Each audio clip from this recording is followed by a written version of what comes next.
우곡정은 고려 말에 문신 우곡정온이 은거하였던 곳이다. 정온 선생은 진주정씨 우곡공파의 시조로서 고려말 1324년에 태어나 고려시대 사헌부의 최고 관직을 담당했던 대사원을 지냈다.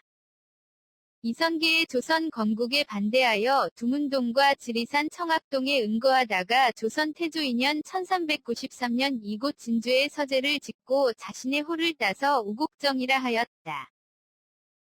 건물은 정면 3칸, 측면 2칸의 삼량 구조로 팔짝지붕이다. 중앙 어간에 대청이 있고 좌우에 방이 있다. 전면의 텐마루는 계자난간으로 둘러진 누마루 형식이지만 지면에서 그리 높지 않고 아궁이는 배면에 있다. 대문 밖 앞들에는 낚시하던 못이 거의 원형으로 보존되어 있다. 오른편 우곡마을 뒷산엔 우곡선생의 제사를 지내는 우곡제가 있고 선생의 묘소도 함께 있다. 현재 진주정시 종중에서 관리하고 있는데 1983년 경상남도 문화재자료 제65호로 지정되었다. 정온 선생은 고려말 이성계가 혁명을 일으켜 조선을 건국하자 두 임금을 섬길 수 없다 하여 두문동과 지리산 청학동에 은거 수양하다 진주로 낙향, 우곡정을 짓고 말년을 보냈다. 우곡은 정자 앞들에 못을 파고 주위에 백일홍 나무를 6그루 심어 불사의군의 충절을 지켜 은둔 생활을 했다. 태조가 사위 이제를 이곳까지 보내 초빙하였으나 차마 왕명을 거역치 못해 눈을 뜬 봉사가 되었다고 거짓 핑계로 사양했다. 이와 관련해 우곡정에는 다음과 같은 이야기가 전해온다.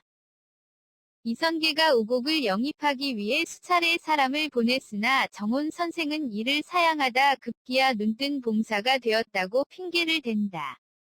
이성계는 사실 여부를 확인하기 위해 이제를 진주로 내려보냈다. 이제가 내려와 우곡을 만나보니 우곡정 난간에 앉아 눈을 뜬 채 멍하니 앞을 보고 있었다. 이제가 청맹인지를 확인하기 위해 솔잎으로 눈을 찔렀더니 눈동자는 움직이지 않고 선혈만 낭자한 채 스스로 시를 지어 자신의 마음을 나타냈다. 진봉산 아래에 삿갓 쓴 사람은 인삼꽃밭 옛나라 백성이라오. 장님을 핑계하고 돌아와 이제 보니 눈은 있어도 말 못하는 죽지 않은 몸이네. 이제는 정온의 높은 충절을 기려 다음과 같이 답시했다. 실신으로 끼친 일이 청맹을 청탁하고 취하고 버리는 중에 그 의절은 서리빨 같아. 솔잎조차 어찌 굳은 절개를 꺾을 수 있으랴 그 이름 천년토록 햇빛같이 빛나리라. 이 이야기를 들은 태조 이성계는 다시는 정온 선생을 찾지 않았으며 정온 선생은 말년에 이곳에서 조용하게 세상을 보낼 수 있었다 전한다.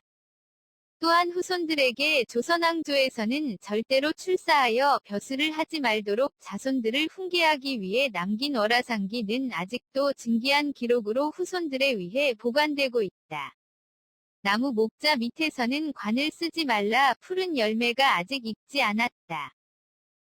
이시왕조의 이 자에 들어가는 목자를 빗대어 조선왕조에서는 절대로 벼슬을 하지 말 것이며 송악의 푸르른 절개와 충절이 아직도 끝나지 않았음을 경계하고 있다. 묘비명에는 고고한 절개를 잘 말해주는 시가 남아있다. 옥은 불에도 타지 않아야 진실한 옥리요 눈동자는 찌르는 솔잎에도 움직이지 않아야 진실한 눈동자이다.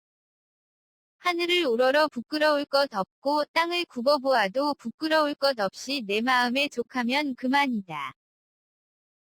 고려가 망하자 포은 정몽주는 단심가를 되새기면서 선죽교에서 충절에 피를 뿌렸고 야은 길제는 부귀영 딸을 초계같이 버리고 금오산에 들어가 은둔하며 평생을 보냈다. 절개를 지키기 위해 목숨을 버리거나 은둔하여 초야에 묻혀 산 포은과 야은은 고려의 대표적 충신으로 지금껏 추앙을 받고 있다. 고려 조정을 위해 절개를 지킨 사람들이 어찌 포은과 야은뿐이겠는가?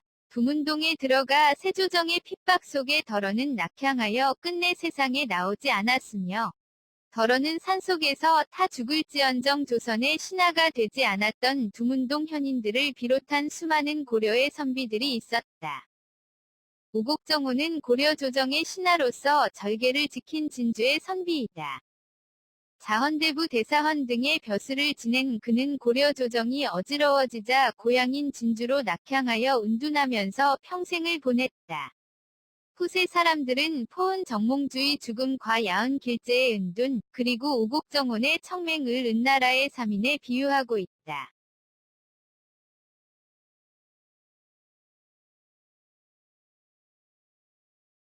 우곡정혼 선생에 대한 행적은 전하는 것이 별로 없다. 조선말 퇴계 항맥을 이은 학자 정제 유치명은 우곡정 유허비명에 이르기를 진주의 동쪽에 우곡이라는 마을이 있는데 거기에 옛날 터가 있으니 아래로 탑터인 들판을 굽어볼 수 있다. 조그마한 연못이 있는데 홍수나 가뭄에도 물이 가득하거나 줄어드는 일이 없다. 키 큰 나무 서너 그루가 있어 그늘을 지어주는데 이곳을 가리켜 정대사헌의 유허라고 한다. 우리 태도 이 선생께서 일찍이 이곳을 지나시다가 전공이 남긴 집이 있구나 라는 시를 지어서 시흥에 위거하여 느낌을 붙이셨으니 우연하지 않은 바가 있는데도 후세의 사람들은 헤아려 아는 사람이 없다. 오늘날에도 우곡정에 가면 선생의 흔적이 그대로 남아있는 연못과 선생이 직접 심은 백일옥 나무들이 있습니다.